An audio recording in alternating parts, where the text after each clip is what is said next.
But moving on to The Flash, since we now get to do our spoiler review, but Reed, I want to hear your opinion first of the episode. Yes, yes. Um, okay, so the last time I watched it was the season 8 finale, right? That was the Yeah. street meditation episode. Yep. Yes. I'm not familiar with this world of these episodes, but it didn't feel like this episode like came right after that one from Mhm. if my memory serves. Like it felt a little bit different in like a good way. It felt a little bit lighter.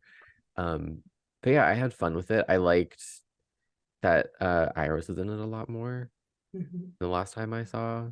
And I think she and I almost said Grant, Barry have really good chemistry. And that Mhm. was one of my favorite parts of the episode was like seeing them get to interact because I didn't get to see that in the last episode that I watched. West-Allen is at the core. Yeah. It's Yeah. where they need to be. But yeah, it is. You're right. I think when the episode opens, there's this thorough like way line about they took a week and now we're like back to work. And I was like, you should have taken a month, but a week it is. And Reed's totally right that it feels like far more than a week between the events of the season 8 finale and the season 9 premiere. Because the reason I think this episode felt so much different from the last one was this felt like a season 1 episode. There was so much light, there was so much joy, there was so much heart. And the Flash season 8 at the end of its run had absolutely none of that. So it's nice to see like a throwback to the beginnings. It was fun, like you both said. It was just such a like light-hearted episode, even though like time loop's probably a terrifying thing to be stuck on, but like they had fun with it, which is what the Flash always did. It made the dark seem light, and it really paid off. And the I love the dynamic between Barry and Iris. I always have, but the thing that really stuck out for me is that like Barry was his like giddy, young, slightly immature season 1 self, which we haven't seen for so long. He's just been kind of going through the motions for the last 3 or 4 seasons. Whereas it's nice to really just see him like back to that character we fell in love with in season 1. And I have no doubt about it that it's just because he got to spend so much time with Iris. Grant and Candace bounce off each other so great in the chemistry department. And Oh, they so had so many good. great scenes, really. I love that scene with them in the pool. That was my favorite. The way she entertains it. Did you see it? Did you see Madame? She's like, I saw it. It was, I did. I did. It's They're very adorable. cute. Yes. It was so cute. It's like, so Reed, that's probably the closest we're gonna get to vacation for them. They've always been trying to go. I think the first time they tried to go, they got pulled back for some type of mission, and Iris nearly lost it on I forget which team member it was. And I think they went on vacation, and that's how they got. Is that how they got Grant and Candace out for a crossover episode, Michael, where they I went on think vacation? Yeah, I think so. It was around the Christmas season, wasn't it? So it would have been around a crossover episode, yeah. Yeah, so they did actually get on vacation. We didn't get to see it. So this is the Of closest we're course. going to see is them poolside. I do love how bright this episode was, how It's colorful. very colorful, it's comedic. And it also allowed for Iris and Barry to like reconnect in a way that we haven't really been seeing on screen. Basically, it was a big old time loop date once they got Yeah. past most of the trauma. It was they just decided, you know what, we're just gonna live our lives and do what we want to in the same day over and over and over again. And it was so much fun because, first of all, speaking of the trauma, Candace's performance in the more Merlot scene, excellent. And then Grant's performance in the scene afterwards, where Joe and Cecile were trying to convince Barry that he can't be plotting out their lives by a book. Again, excellent. Just the 2 scenes they had back to back were amazing, and they were the 2 I talked about a little bit last week. It just There was so much human drama in this episode, not like time sickness, not like phasing in and out of existence, just so much natural human drama. And I think that's what the Flash does best. Speaking of Cecile, much love to her, not a fan. Well, you were right on track with the rest, like a big portion of the fandom. When she was explaining Groundhog Day, the movie, I was like, oh, girl, I can't do it. I think so. One of the things I felt like, I said this about Iris last season, but like it felt like busy work for Cecile in this episode. I don't see how you throwing a football with her mind was going to help strengthen her in any capacity, as she's supposed to be fighting people in the out in Central City, but we just needed that for her and Joe. I also felt like we could have just have Joe have that moment with Barry. Like I didn't think Cecile needed to weigh in. I think we could have just sat and let Joe, because she basically just reiterated what Joe had said and added a sentence. And so I was like, I just let Joe have it. He never gets to have the speeches anymore. Just let him talk to his son. And that's kind of my issue with Cecile, is that when she was a recurring character for the first 4 seasons, great, loved it. But from season 4 onwards, they've kind of turned her into kind of like comedic, corny one-liner kind of character. And the stories are always kind of silly when they're around her. But then she has some great scenes. Like last season, she had an amazing scene with Barry. And I'm like, Cecile can be used in the right way, but the show constantly uses her in the kind of like comedic, kind of like silly kind of way. Because now we know that apparently she's supposed to be the most powerful meta-human to ever exist on the planet. And we find that out because she made a coffee cup float into her hand. And like that, I think that says it all. Like there's so much potential there with Cecile, but again, the comedy takes the front seat. And also, I find it hard to believe that Cecile could be the most powerful human in Central City or the world when the Flash literally just phased a nuclear bomb out of existence. That doesn't line up for me, but they want Cecile to be 11 basically, and we saw that in the opening scene. When I think first of all, I really like the opening scene. I'm not like a big like Team Flash fan, but seeing them all teamed up for one more time and having the real like meta line where Barry was like, I "Welcome knew back, it was going to be a let's do this." dream. I knew it was Yeah, going to be a dream. it's too good, especially when Killer Frost showed up. Okay, wait, I have a question about her. Who is that? Who is she now? Because don't know. I thought she We was don't going to know. say it and then it just like ended. Yeah, I We know. don't know who she is. We don't. Mhm. The whole I checked last night. The whole internet was in confusion about who the character is. What's the point of the character? I will say that Caitlin is the version of Danielle Panabaker that is on the new season 7 poster of the season 9 poster of the Flash. So we have not seen the last of Caitlin, even though the storyline would like us to believe that we have. But it's the final season, of course. Caitlin will be back, but Frost probably won't. So who is this new character in the meantime? The promo for next week's episode literally just has the exact same kind of like exchange. Who are you if you're not Caitlin and Frost? So there's definitely going to be a lot of investment into who this character is. We just don't know who it is right now. Another question. Who was the person in the like teaser tag after the ending lightning flash thing? Who that? Who is that? I was like, Batman? What is that? That is the DC villain known as the Red Death. Now, very, very, very, very, very quick lesson. The Red Death in DC Comics is an evil version of Batman from another universe who Oh. goes crazy and decides that he needs to do away with his villains. And the best way to do that is to steal the Flash's speed. So he straps the Flash to the Batmobile, drives into the Speed Force, and merges them both into the one super being. So it's basically a killer Batman with super speed.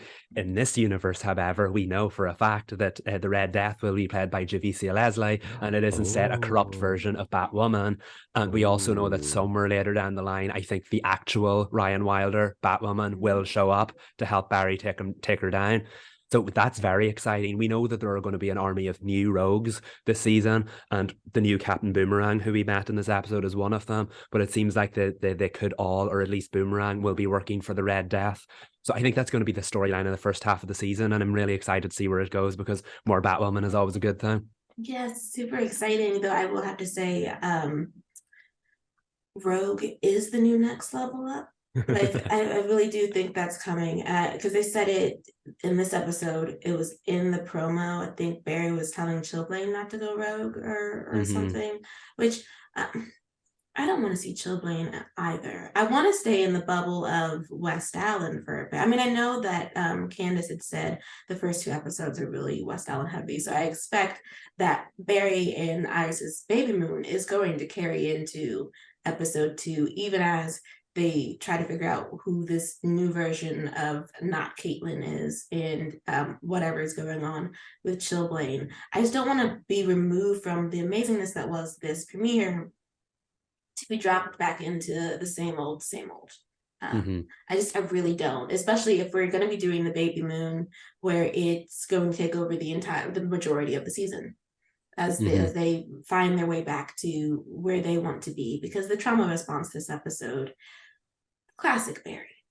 Oh yeah. Like we've been doing this for seasons, but it did seem like we made some progress because they finally got to have the argument in a productive way. Usually the argument is like Iris gets mad at him for doing something that he doesn't tell her about, and then they both say something hurtful, and then we kind of just move on. and that's the end of them. So I'm glad that we got somewhere in their argument this time. Yeah, he definitely grew. He definitely learned from it. I know we did have an issue that the main character shouldn't be doing this again 9 seasons in, but you could say the same. We shouldn't only be having these West-Allen moments 9 seasons in. But like, if you can take yourself out of that mindset for a little while, the episode did everything it was supposed to. Barry learned from his mistake, probably for the final time, because I highly doubt he'll be going back down that path in the final season. It's about figuring yourself out for the last time. And we got some wonderful West-Allen moments. So yeah, I like, again, if you can take yourself out of the this should have happened before bubble, I just appreciated the episode for what it was, and it was just wonderful as a West-Allen fan to finally see them get those so many happy moments together. Such a weird, great episode with. Should we talk about the Chilegra? Or should we bump past the Chilegra? I will say that scene was really, really nice. I like the camera view when they finally kissed, because obviously the Flash does good kisses with the camera view. They did it with the iconic Barry and Iris one. It will never be that iconic, but I mean, I'm glad they're finally together, because it was really rough watching them dance around that for like 2 seasons. Like we're finally here now, and it was a cute moment. This episode was very, very happy in general. So I mean, like, happy for them. Not exactly like rooting for them or anything, but like happy for them. Glad we got that. Move on. Oh, I would like to be done. Like, I mean, I know we're gonna do like we'll probably do the awkward date, potentially even the like meet the family at some point. But I just, with the limited amount of episodes we have, just have them flirt in the background. They don't need side plots. No, It's fine. the reason this episode worked so well was the hierarchy. Like, the main characters got the main focus, obviously, because Caitlin's such a main character. She'll get a bit more focus when whatever this new Caitlin character is comes into it. Again, that's totally fine. But we do not need to start leaning on Chester and Allegra and Cecile like full time. We just don't need that. So I hope we get more episodes with kind of like pacing and hierarchy like we had in this episode. I don't want Chester and Allegra heavy episodes, please. No. One I'll accept, but we don't need like 5 or 6. No, thank you. Before we wrap up the Flash, though, I think we should say two things. That those who, because I saw a lot of tweets about this, those who want the whole Barry runs back to the past becomes the lightning bolt, and the story the series reveals that it's actually a big giant time loop. That's not happening. I think like for those who want that, it's not even like manage your expectations. Put that one all the way on the shelf. It's Eric already said that it's going to be a happy ending, and there's not the time loop is not a happy ending. No. As a comic book fan, I'm like, oh, that would have been cool, a nice little nod, but we've gotten attached to these characters, and at the end of the day, all you have to do is look at the last few seasons to see the like trauma the central couple and all the characters around them have been put through. We don't need to end on some sort of symbolic like cliffhanger that like has a nod and a wink to the comics. That would not be satisfying to someone who watched 9 seasons of these characters. I'm totally okay with the spoiler that we're getting a happy ending for them, because at this point that's what they deserve. Mm-hmm. And I think they should be getting that in a way that I hope is satisfying to us.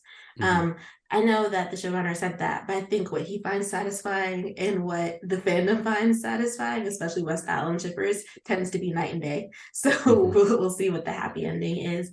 And Joe wants to leave. That's a point that I was confused about in the episode. I don't really see how moving from Central City is going to change the fact that he's in a family full of metahumans who are also superheroes.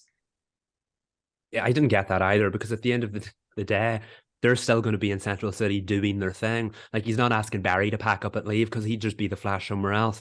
So I don't really get that. If he wanted to take a break from it, that's totally understandable. But I don't get the fact that we need to leave Central City because our family is too much at the heart of danger. And like, but your family will still be at the heart of danger whether you leave or not. That didn't really add up. Of course, we know Jesse's not going to be in as many episodes, so that's a way of writing him out. I assume Cecile's going to say, no, we're staying, and then Joe will leave and Cecile won't, because Cecile's still a regular this season. It's an awkward storyline. Couldn't they have sent Joe off an assignment or something instead? I don't know.